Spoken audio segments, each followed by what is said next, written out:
Hello, everyone. We'll just give it one more minute and then we'll start. Good.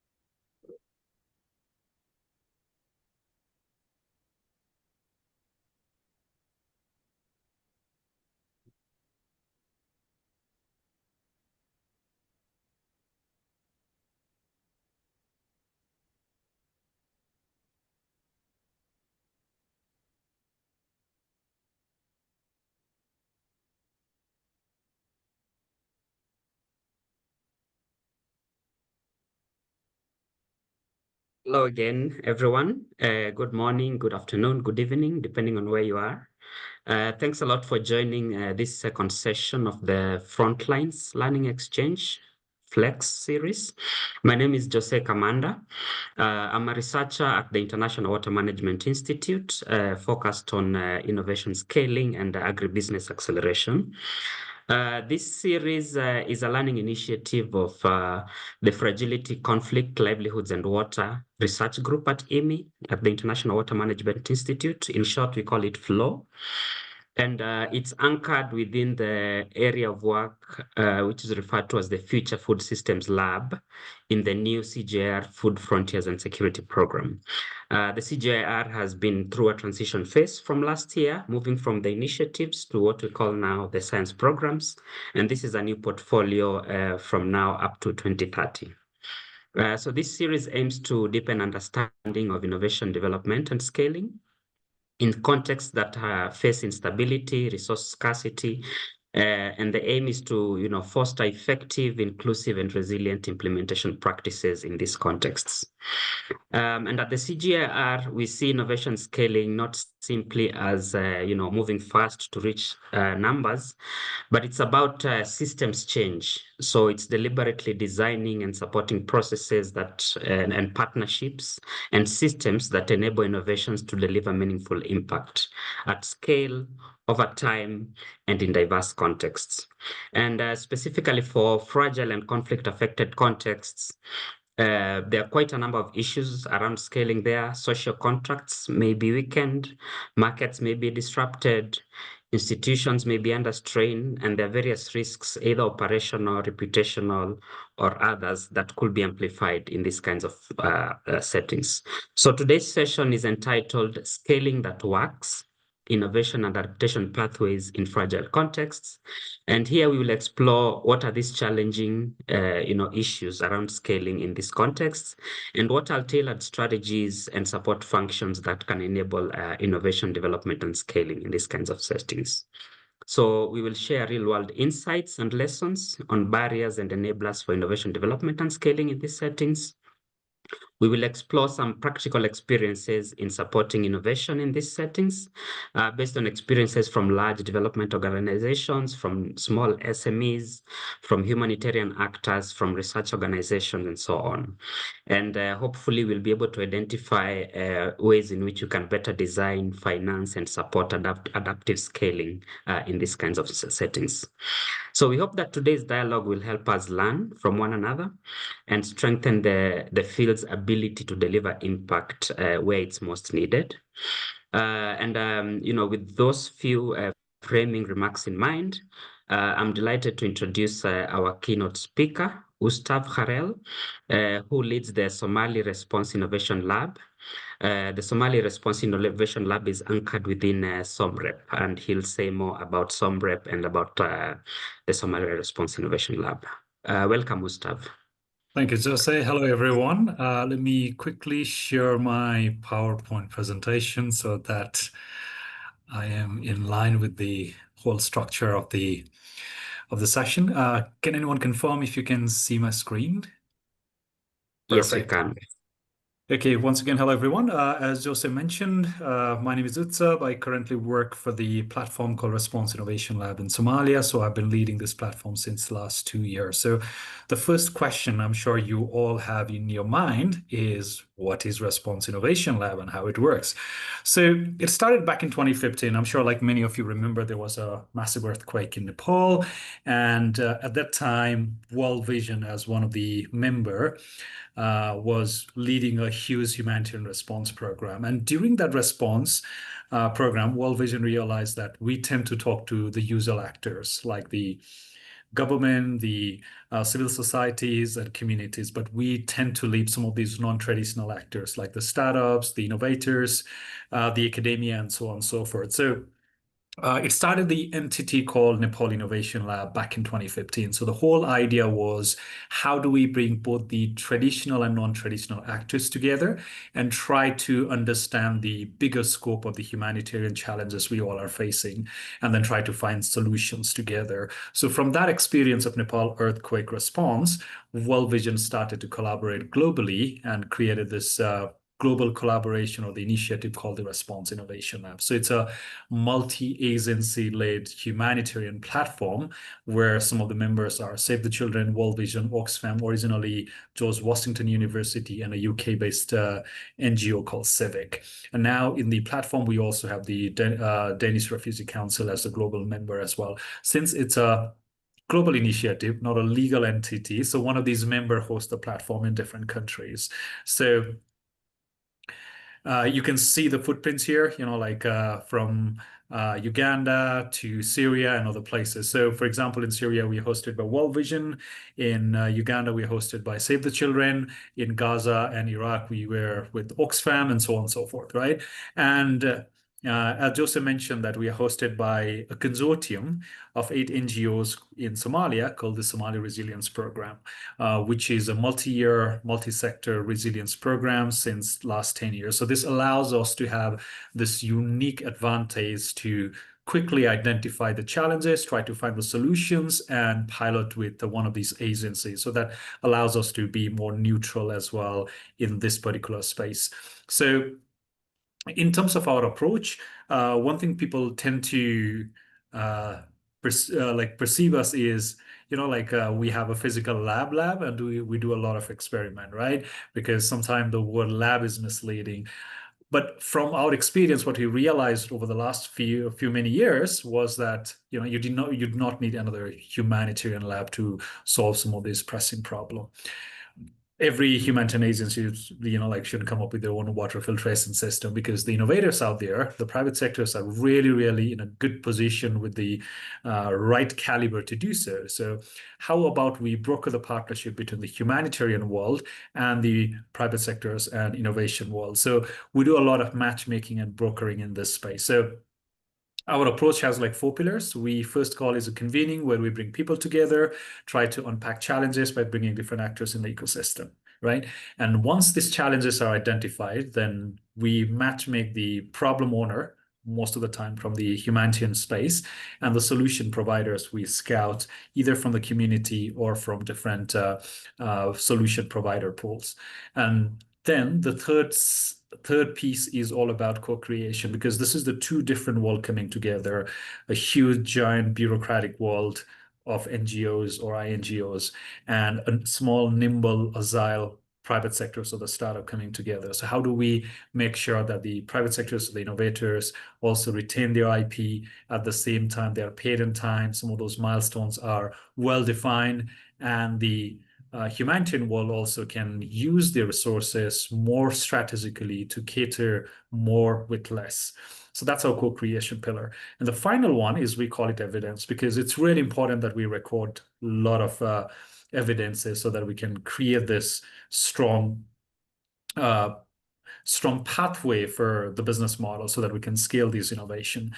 So that's why we have this evidence pillar as well. So since sometimes it's very complicated to explain things, we started to create different explainer videos. So for example, if you scan the QR code, then you can see like how the convening works, or where we bring different people together, unpack the challenges using design thinking, Lego serious play, so that different challenges in the ecosystem are mapped out, and like which one is the most pressing one, and where we can really work together is something that is identified with the ecosystem partner. So that also allows us to basically get the buy-in from the early stage, because innovation is really tricky, right? Because it requires a lot of buy-in during the implementation phase as well, a lot of ownership. So this really allows us to do so. So you can see, this is one of the example of where we did a convener around the plastic value chain, trying to understand what are some of the key challenges in the Somalia in the space of plastic recycling. How do we create the dignified job, more green jobs in this particular space using design thinking approach and Lego serious play. In the matchmaker, as I mentioned, after we define the challenge, the second step is either to scout the solutions which are out there or to run the innovation challenge. So this is an example of, like our partnership with WFP in Somalia, where we are providing the solutions for the Ignite Food System Challenge. And this is from the pitch day where we accelerated, we did the boot camp and selected 5 ventures out of the 136 private sectors. We're offering different solutions in the space of food systems. And then for the co-creation, you have another video as well. You can do the QR code and understand like how the different side or the different industries come together. What are some of the challenges in this space, from the intellectual property to the milestones to the payment, and for the classic humanitarian actors, different layer of procurement. And one of the key challenges has been how do we make those procurement process innovation friendly, so that this is also the video where we explain how the co-creation works between the two different sectors when they come together. This is one of the example of a simple solutions like a board game, which was piloted in Nepal, focusing on the child protection and some of the education aspects. This can be a very analog, very simple innovation that can be scaled in Somalia. So this is where you see like the children in Somalia using the board game, which is customized for the Somali experience being used here. For the evidence, again, we have a toolkits, because we realize, that the traditional M&E toolkits do not really cater the innovators' need, because they are non-technical people. They do not know theory of chains and all these complex indicators, ITT and everything. So how do we make sure we provide them with the toolkits that enable them to understand the different layer of innovation, how they can record some of their achievements, and also, help their potential investors by providing those key numbers for their scale up. So one of the things we have been doing is ecosystem mapping, because what we realize is that many actors are working in the space of innovation, but it has been a bit more like a siloed experience, right? Or the siloed initiative. So how do we make sure that we map out what are out there, and also provide this as an open source platform for anyone to explore? So if you go to the responseinnovationlab.com, and in every country you can see who are the innovation actors, who are the private sectors, who provides different kind of solutions and services, so that anyone who is trying to work in the space of innovation can quickly see these kind of key information.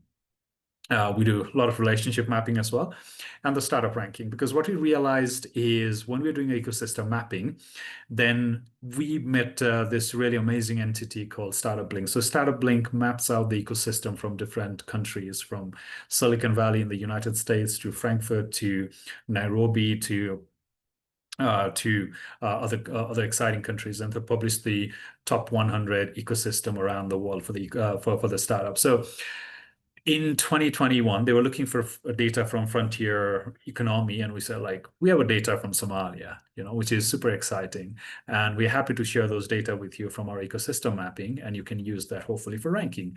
And something really exciting happened in 2021 when they started to use our data to feed their system. All of a sudden, Somalia debuted in their top 100 ecosystem ranking as the 93rd most innovative startup ecosystem. This is something we, working in the space in Somalia, kind of knew about it, but for many people it was kind of surprising, right? Because people normally associate Somalia with climate change, the drought, the conflict and everything. But there's a lot of vibrant startup ecosystem that is happening there. A lot of entrepreneurs, many young people trying to solve the problem in more creative way. So that allows Somalia to be also be seen as a country with a lot of opportunities, especially for the diaspora people. So you can see in 2023, again in the 94th, ahead of other places like Ethiopia, Uganda, and even Nepal as well. So even in 2025, Somalia is within top 100 innovative startup ecosystem around the world. So one of the things is we do not create additional layer in the community by creating our own lab. Rather, we work with these local innovation actors like the iRise Hub, Har Hub, and all these platforms, so that we try to broker the partnership between them and the donors and different humanitarian actors. And also we constantly feed the knowledge and tools to them and help them to localize them. So it's more bottom up, and also some of those best practices globally are feed into the ecosystem. We support things like Mogadishu Tech Summit, where we feature some of those innovators so that, again, they can build those networks and connections within the system. One of the classic example of support by Response Innovation Lab in Somalia is the electronic medical record system called OGO EMR. Again, this might be kind of not something more related with the food system, but again, this allows us to showcase how innovation can be white labeled and scaled in multiple agencies. So back in 2021, we were doing a convener with the health cluster in Somalia, and one of the challenges that came through was, since people are agro-pastoralist and the family move from one place to another, it's really difficult to track the medical record and the vaccination of the children, right? So that was one of the challenges. And World Vision, who is also the consortium partner, said, like, if you guys can find us a solution, then we're happy to pilot it in few schools, few health facilities. And then we started to map what are the solutions out there. And at that mapping stage, we met a Somali startup called Ogo Health, which was just being incubated from Gates Foundation, and he's a Somali Canadian diaspora. So he was also looking for a way to pilot his solution in Somalia. So we said, like, great, let's try to pilot into a school. Let's try to solve the problem together. So we piloted in 2 health facilities. And once they were piloted, then there was a lot of tractions from other agencies as well. So this was quickly, scaled on the health facilities supported by the UNICEF. And it went from 2 health clinics to 760 from UNICEF supported clinics.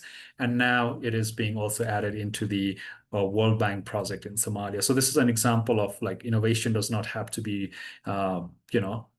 some cool stuff for one agency, and then, you do a lot of branding about it, but it's more about how do we share within the ecosystem.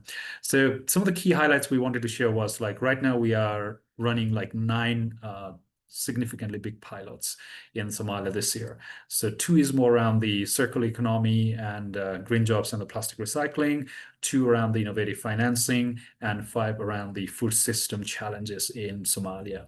So for the circular economy, we have this project called Social Plastics for Economic Development, which is being piloted in Hargeisa with the support from Innovation Norway Humanitarian Innovation Program. So we ran the convener to unpack the challenges together with the ecosystem actors and try to find some of those key challenges. And the main challenge that came through was due to the climate change, the agro-pastoralists are dropping out from their traditional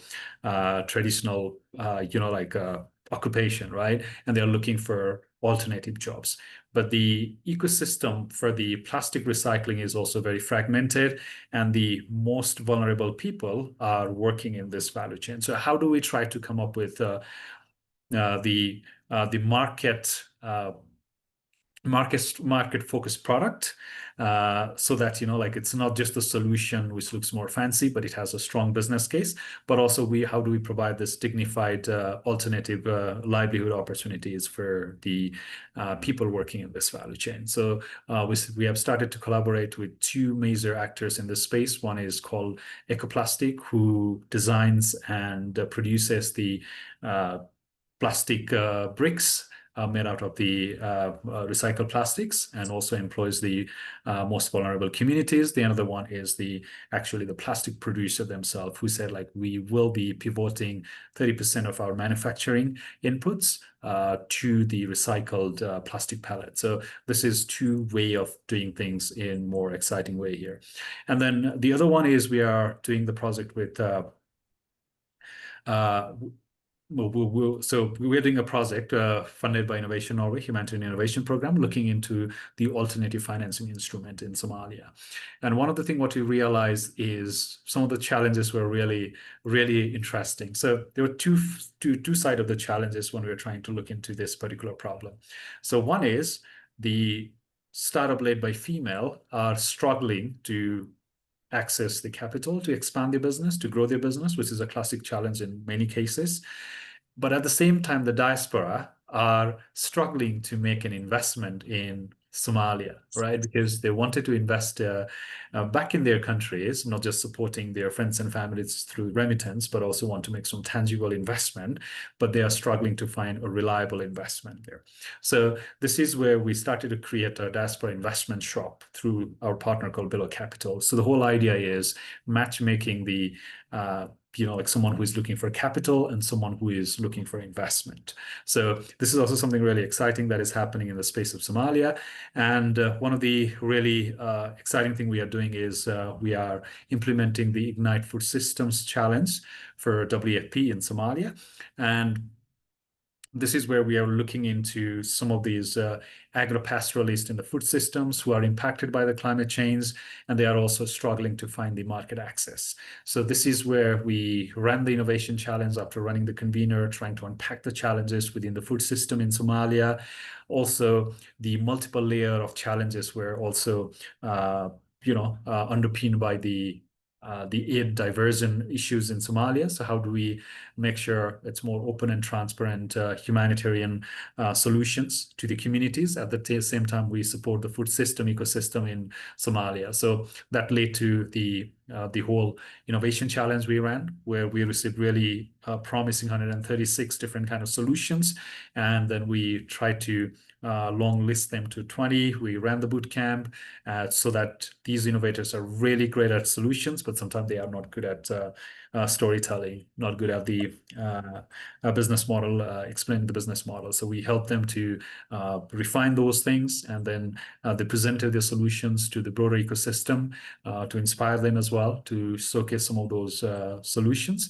And out of which, like 5 solutions were selected, and then the investment of around $40,000 each for these solutions were made to accelerate the process of making sure that they cater these vulnerable people and the community, especially in the food system. So, for example, now the solution ranges from coming up with a Uber kind of tractor solution, so that the tractor owners who just have their tractors sitting there can actually rent it out to the farmers in Hargeisa, or something more around the organic fertilizers, because one of the things we realized was because of the current conflict between the Ukraine and Russia, there has been the issue of not being able to access some of these fertilizers or the chemical fertilizers in Somalia. So the pastoralists and the farmers are really being impacted by this whole shortage. So the solution is about how do we use if you can wind up in a minute or so. Yeah. Sure. I have one more slide and I think we are done. So just to explain to you guys how the process works in a very simple way in 10 to 15 seconds is there are a couple of conveners to unpack the challenges, to define the challenges, and then we run the innovation challenge, map the solutions, and then there are the pitch days. And once the pitch day happens and these solutions are onboarded, then the contracting happens. So the average investment size with these private sectors ranges from $40,000 to $90,000. So this year we have dispersed almost around $650,000 to 9 different pilots that is happening. This is where a lot of co-creation happens, and then we try to build the business model out of it. I'll pause here, and if you have any questions or comments or suggestions, please feel free to put it on the chat box or ask those questions. Happy to answer. Thank you. Thanks a lot. Thanks a lot, Utsav. Yeah, that's quite a package, like from understanding what the context looks like, getting together in the conveners to look what the demand is like, yeah, identify what are the key challenges, and then taking innovators through a process of, support, right? And then the matchmaking, as well, which kind of links them to investors and others, yeah? So it's everything in one house. If there are any questions, please put them in the chat. We'll get back to that after the panel discussion. But for now, let me invite Isis to lead the panel. Isis? Thank you, Josie. And thank you, Utsav. That was a really interesting keynote. So my name is Isis. I'm a consultant at IWMI, and I'm going to moderate this segment, which is going to be a panel discussion where we're going to hear directly from everyone working on the front lines of innovation scaling in fragile and conflict-affected settings. So our panelists are going to be Mahlatse Nkosi, who is a research officer at IWMI, Regina Schmidt, who's head of SDG2 acceleration at the WFP Innovation Accelerator, Fouad Rihani, who is commercial product director at Aquaporo, and Mohamed Bahero, who's innovation officer at the Kenya Red Cross. If everyone can turn on their camera, please, speakers. Thank you. And I'm going to start with a round of short questions, 3 minutes each, on your work and experience in the space. So I'm going to start with Mahlatse. Mahlatse, you've been closely involved in the implementation of the IWMI Stability and Peace Accelerator, or SAPA. Can you tell us a bit more about the accelerator and how it supports innovation development and scaling in fragile and conflict-affected areas? Everyone, thank you, Isis. So the Stability and Peace Accelerator is actually a collaboration between the WFP Innovation Accelerator, and the focus is on high impact, high potential innovations that fall under the umbrella of water, land, and water systems. And what we are trying to do basically is bridge that gap between research, market, and finance. So with the innovations that we do bring in or incubate into the accelerator program, there are specific innovation bundles that match the context of the countries that we operate in. Last year we were operating in Jordan, operating in Kenya, Nigeria, and this year we are focusing on Kenya and Ethiopia. Some of the innovation themes look at water resilience in host and refugee communities and trying to find innovations that speak to the challenges or the market gap that exists there. So for the accelerator to come in and what its product offering is that we provide an equity-free grant, which works hand in hand with the technical assistance that you get from the CGIAR centers, as well as the business remodeling and business innovation aspect that WFP leads. So we are basically trying to say to you, as you develop these activities and as you remodel or realign your value proposition, here's the funding for you to actually be able to scale and support those activities. On top of that, you get exposed to our researchers from the CGIAR and our innovation consultants from WFP. And to basically conclude the program after the sprint session that you go through for 6 months, you get a pitch day, which allows you not only to be exposed to investors, but to governments and other researchers and so forth. Thank you so much. So now to Regina.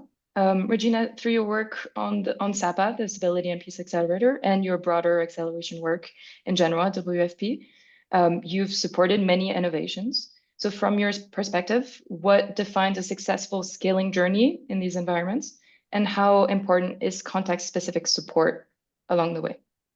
Yeah, thank you very much, Isis. Now, let me explain a little bit. I think there are 3 topics what I think is extremely important for scaling journeys. I think the first one, which is really the basis, all the innovators, they really need deeply listen to the needs of the people. I think we have that for all innovations, but I think particularly in the fragile context, even much more important because we speak about volatile, uncertain, changing landscapes, and the people are very vulnerable. But the second one is also this, and I'm going to give an example afterwards, is is the co-creation of contextually grounded solution. I think it's very important that we really see where are we innovating for, what is the context. And last but not least, if you really want to scale, you need to have a sustainable financial business model. And this is not so easy in an environment where, let's say, the income is limited, financial resources are constrained, but still you need to have, as an innovator, if you really want to grow, as a sustainable revenue income. I'm going to give one example of a venture we have in our portfolio, which is Ignitia.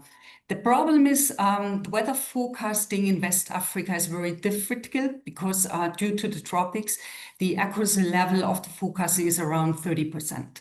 So which means if a farmer wants to know when to seed, when to fertilize, or when to harvest, he never can take the right decision because he doesn't have the right data. So it's super important that he gets a forecast which is reliable, which is ensures, because also 96% of the land is rain-fed, so the weather is critical.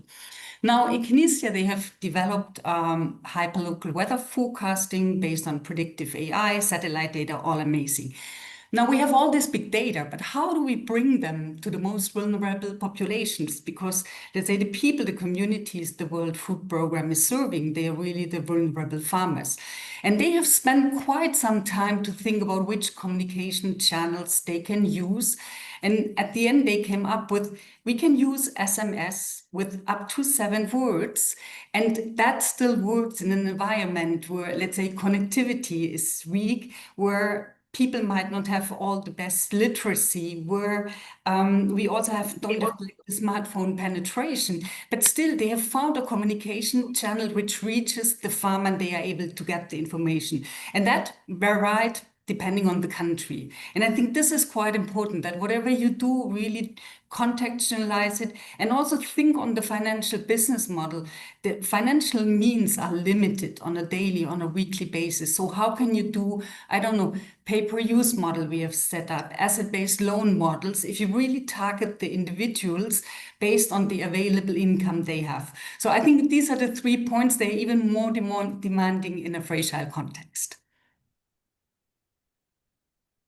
Thank you so much. So now to Fouad, who is on the side of the innovator. So as a founder working on water innovation in Jordan, what do you think are the biggest opportunities and challenges that you've encountered while scaling different innovations in fragile settings? And how did your participation in the Stability and Peace Accelerator help Aquaporo navigate some of those challenges? Thank you very much. Actually, this is a very relevant question to what we do at Aquaporo. We are operating in Jordan and different parts of the world. Specifically, I want to discuss Jordan, considering the water scarcity is extremely high and water resources are very scarce, and we are under constant stress from regional conflict. We have refugee inflows and climate change, and it has made both testing ground and launch pad for innovation in Jordan vis-a-vis water security.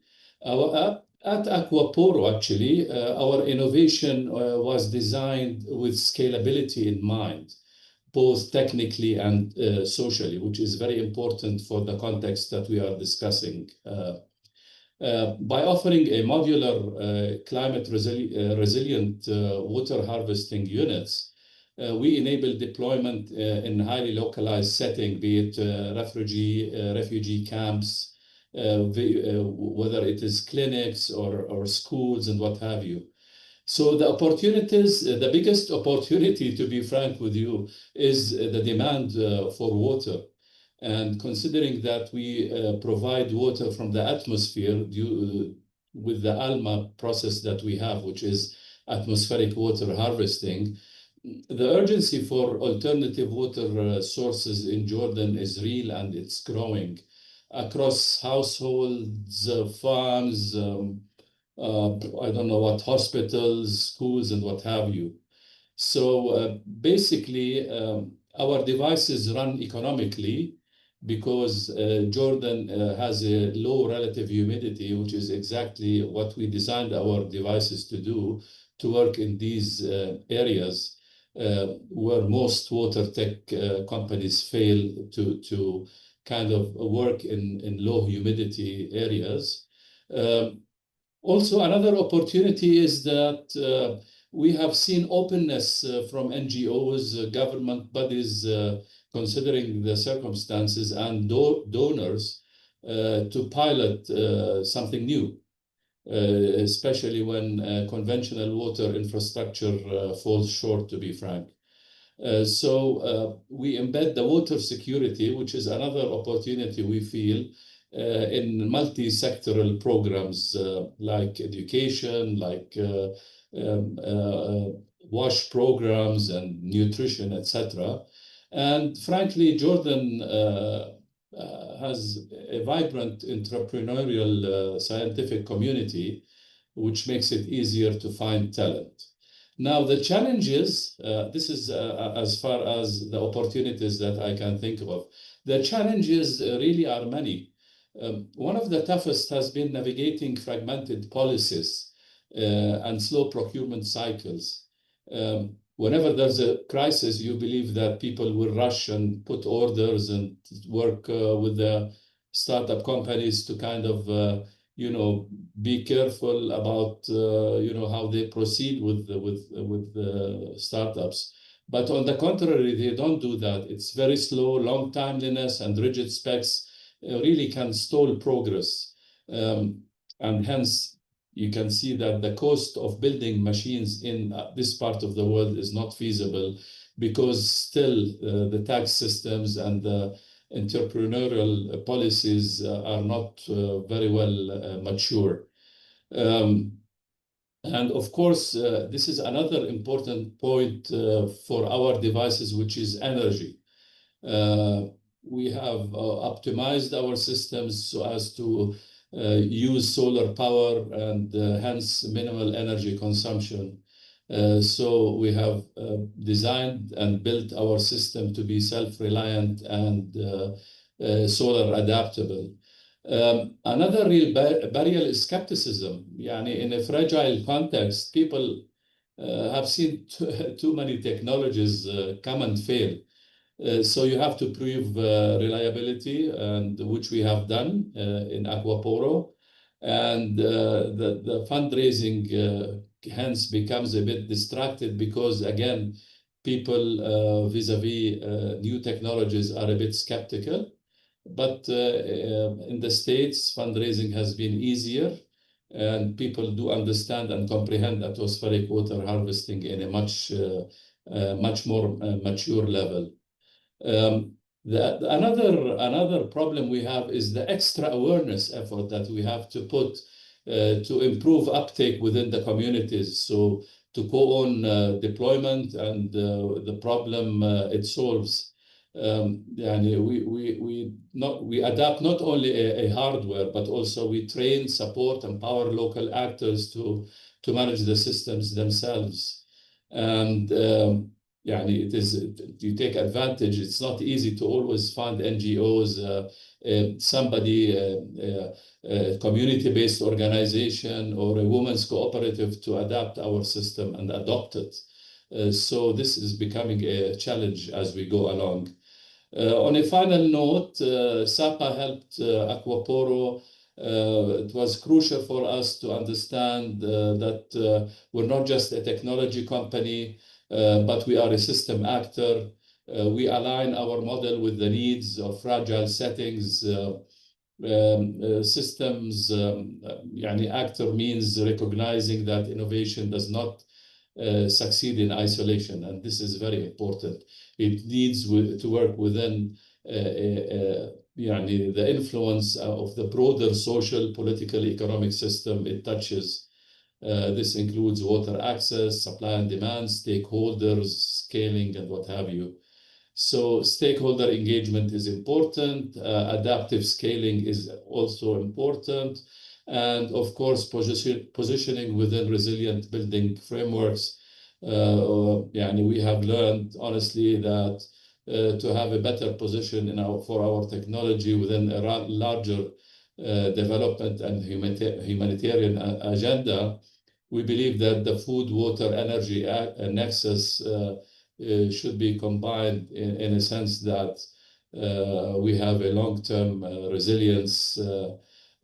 We market, instead of marketing Aquaporo as just a water device company, we now frame it as an enabler for community resilience, especially in areas where traditional infrastructure is failing or absent.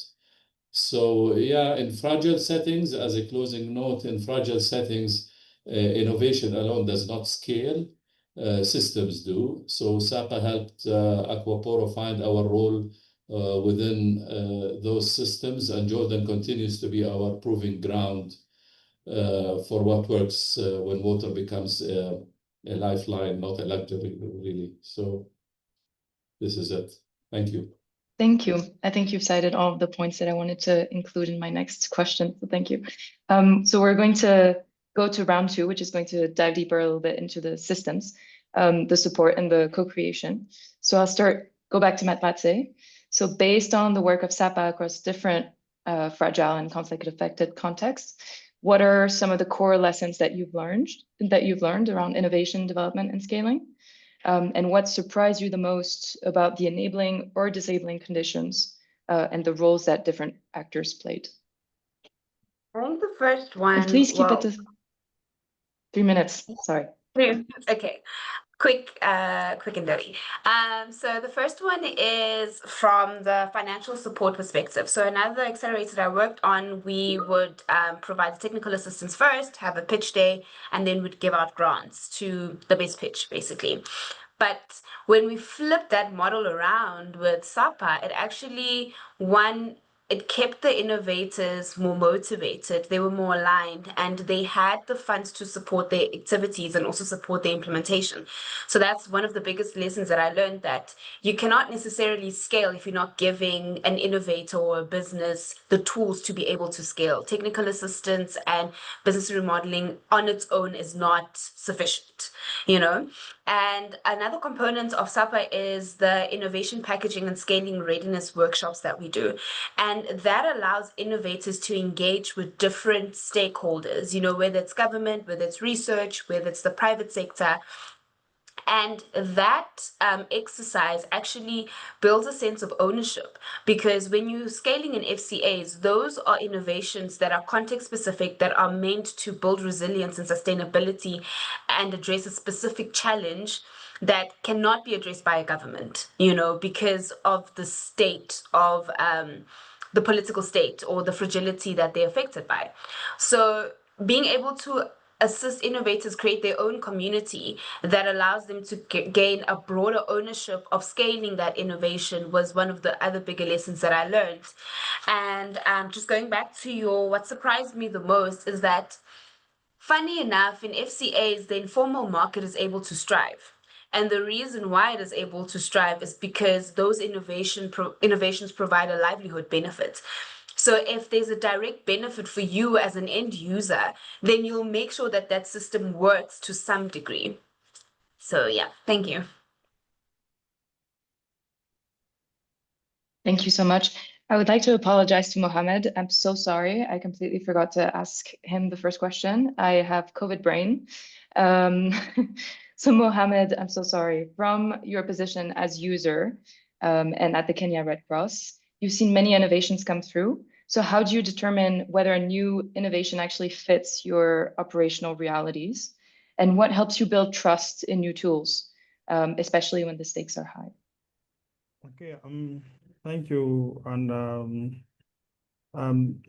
no problem for that. So basically, we usually have a guide as innovation officers, because our main mandate within the Kenya Red Cross is to pilot new solutions, especially digital solutions. So we usually make sure we do feasibility studies, and basically the aim of the feasibility study is to define the digital solution and also to define the problem that we want to solve. And in that feasibility study, we do engage stakeholders, the targeted communities, and this would be through focus group discussions and also key informant interviews. So once we get that data, and also we try to understand the linkage between the solution and the need or gap, we go to the next phase, which is the pilot implementation. So we usually not rush to scale, but more of like invest our resources to a pilot. This can be a 3-month or a 6-month intervention, short intervention. And in the pilot implementation, we make sure we do have inception meetings, and we communicate clearly within the inception meeting in terms of trying to manage expectations, both to the stakeholders and also to the communities in what the digital solution can do and cannot do. Then we proceed to conduct simulations and also user consultations within the community setup. And what helps to build trust when it comes to implementation or scaling up such solutions? One is to have a very good and very clear communication from the start to the end, making sure you're very accountable when it comes to giving out information, and also communicating to the communities on how their data it's being managed or even stored and even used. Then also to have a very good community engagement and accountability. Then also the approach of having a multi-stakeholder engagement is very key, because at times some community members do have specific NGOs or stakeholders that they do trust, especially if we could give an example, faith-based organizations. So some community members may really trust some faith-based organization. So if you have maybe a faith-based organization or a specific a stakeholder in your consortium while you're doing the piloting or even scaling, you will get much traction from the community and also buy-in from the community. Then lastly and most importantly is you should make sure the solution is solving the needs and also addressing the gap of the communities. Thank you. Back to you. Thank you so much, Mohamed, and I apologize again. So going back to Regina, if we can keep the next 3 questions very short so that we have time for the Q&A at the end. But so Regina, you talked a little bit about the importance of grounding your acceleration models in the needs of local communities. But so how do you make sure that your models are not one size fits all and that they're grounded in local ownership? Yeah, this is a very good question. So just perhaps as some facts, the World Food Programme is working in 120 countries and territories. And what we really want to do is a kind of a system change. So wherever we are working and where we have a country office, we define a country strategic plan with the government and with, let's say, the ecosystem there, that we see what do we want to achieve in 3-5 years. And for us as the Accelerator, this is a little bit where we want to go. And we think about how can innovation come in this local strategic plan. And I give you one example about a climate adaptation program that we are currently running in the MENA region in Egypt, Jordan, and Lebanon. And the starting point of this program was really about an inception workshop where we had brought all the relevant people together in one room. This was the government, this was local academia, research institution, it was the World Food Programme, other UN agency, local stakeholders, innovators. So we really were bringing them together to identify very specifically what are the problem statements of the country, what do we want to tackle with innovation. And when we have then done the call for application based on those problem statements, we always had the discussion with the government, with the stakeholders, what are the solutions which really could help us to tackle those problems.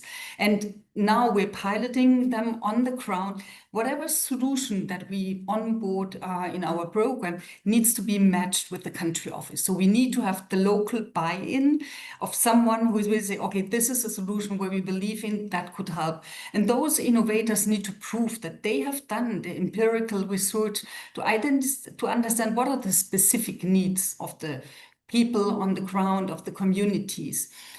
They also, sometimes we work with international solutions because we might not have the right one on a local level, but then they need to have partners where they can ensure this local buy-in. So I think that's very important. And for instance, Now we just had one of those localization events where we, after 6-8 months on the ground, where we brought everyone together, discussed about first result. And it was so amazing to see also, like, to have the government in, because if you want to make a system change, you also need to make a change sometimes on the political environment, on the legal environment.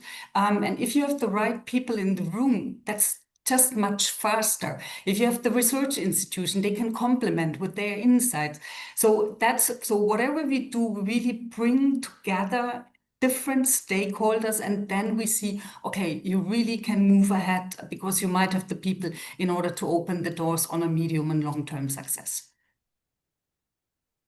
Thank you so much. Next to Fouad. So you've worked with both humanitarian actors and public agencies as you've been scaling Aquaporo. So how do you approach co-creating scaling strategies when trust, infrastructure, and policy alignment might be limited or fragmented? Thank you very much. This is a very critical question for us because it's part of our go-to-market strategy with our technology of atmospheric water harvesting. Because in a fragile setting, to be frank with you, infrastructure and trust are often, they cannot be granted really. So at Aquaporo, our starting point is not the technology itself as much as it is the relationships. So what we do is that we have several approaches into that. We start with the trusted local anchors. We look at we partner actually with institutions that are embedded within the community, the indigenous people, and be it clinics, schools, local NGOs, or even religious institutions. These have already have social trust, credibility. It helps open doors for innovation, etc. Yani donors, I'll be frank with you, they play a major role in providing the upfront de-risking, if you will, of capital that allows us to pilot in otherwise unbankable zones. So basically grants, subsidies, pilot funding are extremely important. Another approach is in-house, which is the simplicity of the design. To make the local ownership easier. So our technology at Aquaporo is modular, energy flexible, and does not really require a centralized water or power systems. So what it means is that the communities can adopt it without waiting for government capacity or donor timeliness. We also prioritize training local operators so that the system, we don't just give the devices, so it's something they have to run themselves and be able to have the confidence to work with it.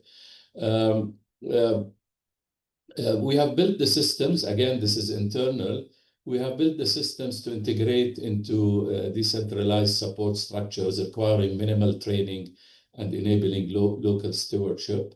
At the end of the day, a viable local ownership requires low skill operating and support, the remote support that we should provide.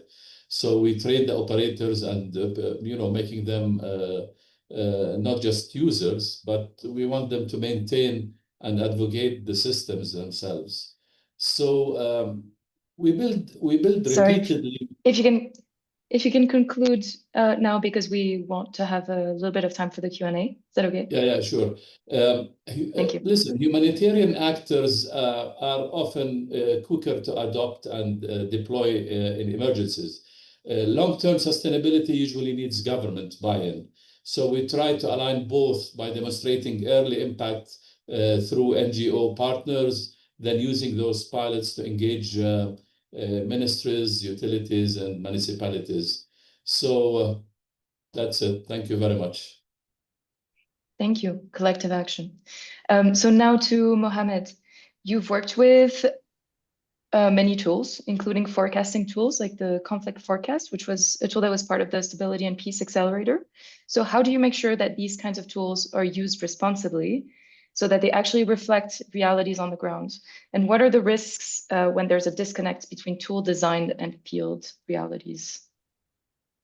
Okay, so for these tools to be functional, we need to feed them data, and one of the key component or task we usually do is we usually conduct data protection impact assessments, and also we try to make sure the scale up of the project implementation aligns with the data protection policies, and these and through this we get buy-in from government, we get also the community support as well.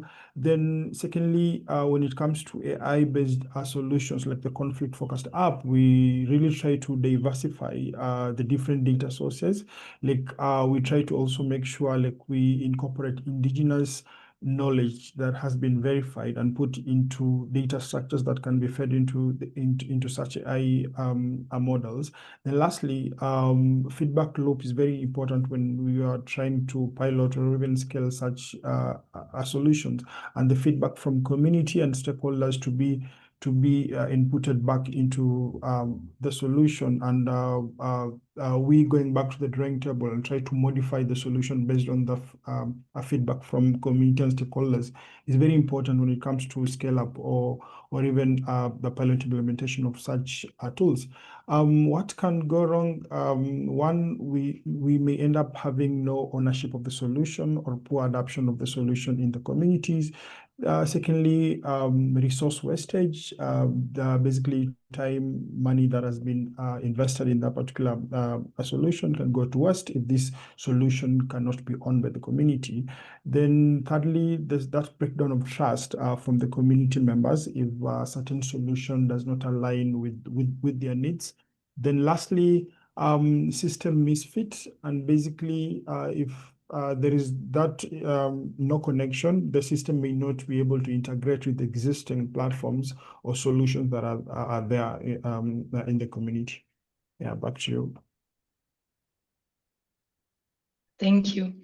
I'm going to ask everyone for closing reflections. So in one sentence, and you can't take a breath in the middle of the sentence, I'm going to ask each of you the same question. What has to change in how we think about and fund innovation scaling in fragile contexts? Let's start with Mahlatse again. Well, I think the perception within the investor ecosystem when it comes to risk in investing in FCAs.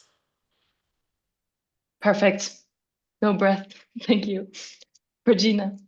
Yeah, I would say we must move away from short-term grant funding to long-term flexible investments, which really ensure that innovations can adapt and scale in fragile context. Thank you so much. And Fouad? Yeah, I guess we need to move away from quick top-down fixes and start funding innovation in fragile context as a long-term, community-led process rooted in local systems, built on trust and designed to adapt and endure. I took a breath. Thank you so much.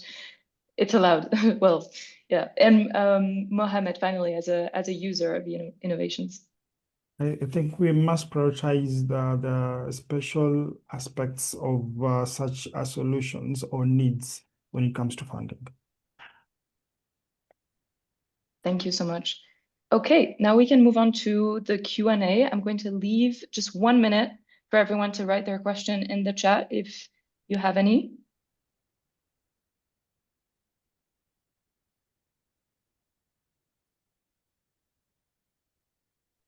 I saw that there were many questions for Utsav. And panelists, you can also share your contacts in the chat if people might have longer questions for you. And yes, we will share the recording afterwards.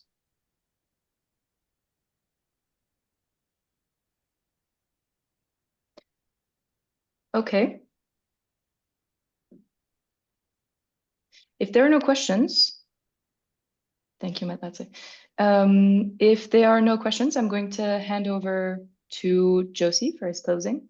But thank you so much to the panelists. I've learned a lot today, mostly that scaling in fragile settings is not linear, and that scaling what works requires shared risk, flexible financing, and the right mix of science, innovation, and systems change. And I apologize again for COVID brain. Back to you, Josie. Thanks a lot, Isis. And now you've wrapped up. I don't know how to wrap up. Yeah. So thanks a lot. Thanks to the speakers for the rich and grounded discussions. Yeah. To the audience for the questions. And I see there's some more coming on the chat. And also to Isis for the excellent facilitation. Yeah. So there are some key takeaways here that the traditional, linear technology transfer, approach may not work, especially in fragile settings. So there's need to look at systems. Yeah. To engage actors and users, most importantly, so that we are addressing the needs that are actually fitting. The need for long-term stable financing, not very short projects, also came out very clearly because that allows for learning, iteration, capacity strengthening, financial investments. All these can only come together if you have, longer-term financing.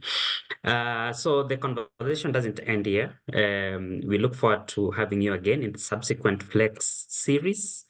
The next one will be looking at youth-led circular innovations, also in fragile and conflict-affected settings. We'll be sharing out the information on that. But once again, thank you to the speakers for the time and your insight, everyone for participating, and wishing you all a nice evening or day, depending on where you are. Thank you so much. Thank you. Bye. Thank you, everyone. Thank you.